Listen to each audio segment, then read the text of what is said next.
Dans le monde de l'entreprise, la question de la santé mentale peut être taboue ou jamais abordée par peur d'amplifier les problèmes ou parce que vous ne savez pas comment en parler.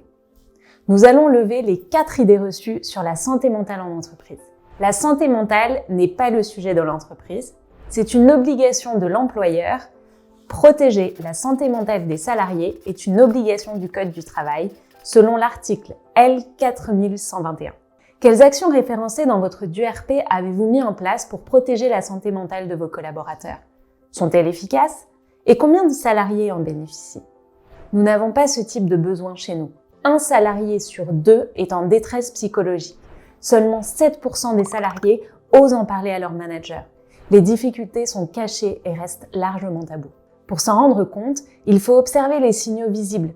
Par exemple, est-ce que vous rencontrez des cas de burn-out? Ou est-ce que l'absentéisme augmente? Est-ce qu'il est élevé?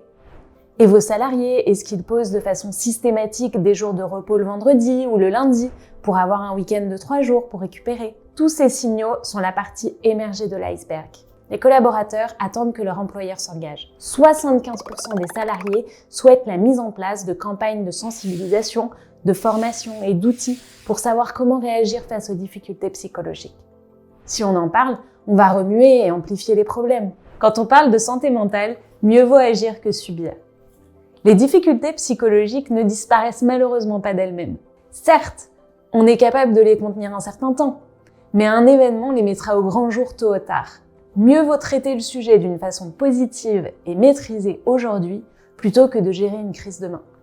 Encore un coût en plus. La prévention permet de réduire les coûts. Les troubles psychologiques sont une première cause d'arrêt de longue durée. Le coût moyen d'un burn-out pour l'entreprise, par exemple, est de 30 000 €.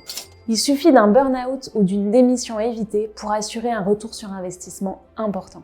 Pepsi fait de la prévention en santé mentale un levier de performance en embarquant les collaborateurs dans une aventure motivante.